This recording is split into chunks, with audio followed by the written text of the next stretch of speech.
ಪಾಲಕ್ ಗೋಬಿ ಮಂಚೂರಿ ಹೇಗೆ ಮಾಡೋದಂತ ತೋರಿಸ್ಕೊಡ್ತಾ ಇದ್ದೀನಿ. ಎಲ್ಲರಿಗೂ ನಮಸ್ಕಾರ. ಲತಾ ಪಾಕಶಾಲೆಗೆ ಸ್ವಾಗತ. ಇದನ್ನು ಮಾಡೋದಕ್ಕೆ ಒಂದು ಮೀಡಿಯಮ್ ಸೈಜ್ ಹೂಕೋಸನ್ನ ಹೆಚ್ಕೊಂಡಿದ್ದೀನಿ. ಹಾಗೆ ಫ್ರೆಶ್ ಪಾಲಕ್ ಸೊಪ್ಪನ್ನ ಸೋಸಿ ತೊಳೆದಿಟ್ಕೊಂಡಿದ್ದೀನಿ. ಈಗ ಹೂಕೋಸನ್ನ ಬಿಸಿನೀರಿಗೆ ಹಾಕಿ ಒಂದು ಸ್ಪೂನ್ ಅರಿಶಿನ ಹಾಕಿ ಬೇಯಿಸ್ಕೊತಿದ್ದೀನಿ. ಹಾಗೆ ಪಾಲಕ್ ಸೊಪ್ಪನ್ನ 1 ನಿಮಿಷ ಬಿಸಿನೀರಲ್ಲಿ ಹಾಕಿ ನಂತರ ತೆಗೆದುಬಿಟ್ಟು ತಣ್ಣೀರಿಗೆ ಹಾಕಿ ಇಟ್ಕೊಂಡಿದ್ದೀನಿ. ಈಗ ಒಂದು ಬೌಲ್ಗೆ ರುಬ್ಬಿದಂಥ ಪಾಲಕ್ ಸೊಪ್ಪಿನ ಪೇಸ್ಟ್ 2 ಸ್ಪೂನ್ ಹಾಕ್ಕೊಂಡು ಮತ್ತೆ ಇನ್ನು 2 ಸ್ಪೂನ್ ಆಮೇಲೆ ಒಗ್ಗರಣೆಗೆ ಎತ್ತಿಟ್ಕೊಂಡಿದ್ದೀನಿ. ಅದಕ್ಕೆ 3 ಸ್ಪೂನ್ ಮೈದಾ ಹಾಗೂ 2 ಸ್ಪೂನ್ ಕಾರ್ನ್ಫ್ಲವರು, ಚೂರು ಉಪ್ಪು, ಚೂರು ಖಾರ ಪುಡಿ ಹಾಕಿ ಚೆನ್ನಾಗಿ ಕಲಿಸ್ಕೊಂಡು ಇದರಲ್ಲಿ ನೀರಲ್ಲಿ ಕುದಿಸ್ಕೊಂಡಿದ್ದಂಥ ಹೂಕೋಸನ್ನ ಹಾಕಿ ಚೆನ್ನಾಗಿ ಕಲಿಸ್ಕೊತಾ ಇದ್ದೀನಿ. ಸ್ವಲ್ಪ ನೀರು ಕಡಿಮೆ ಹಾಕಿ ಕಲಿಸ್ಕೊತೀನಿ. ಹೂಕೋಸು ಕಾಯಿಸಿರೋದ್ರಿಂದ ಅದರಲ್ಲೂ ಸ್ವಲ್ಪ ನೀರಿರುತ್ತೆ. ನಂತರ ಗೋಬಿನ ಎಣ್ಣೆಲಿ ಕರ್ಕೊಂಡು ಹೀಗೆ ಬ್ರೌನ್ ಕಲರ್ ಆಗೋವರೆಗೂ ಕರ್ಕೊಂಡು ಎತ್ತಿಟ್ಕೊತಾ ಇದ್ದೀನಿ.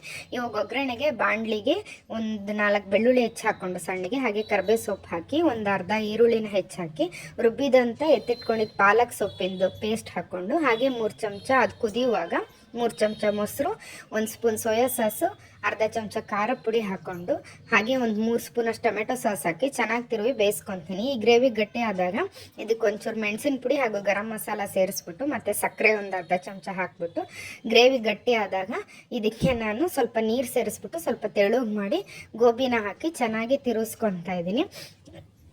ಈ ಚಳಿಗಾಲದಲ್ಲಿ ತುಂಬ ರುಚಿಯಾಗಿರುತ್ತೆ. ಸಂಜೆ ಹೊತ್ತಿಗೆ ತುಂಬ ಚೆನ್ನಾಗಿರುತ್ತೆ. ಒಮ್ಮೆ ಮಾಡಿ ನೋಡಿ.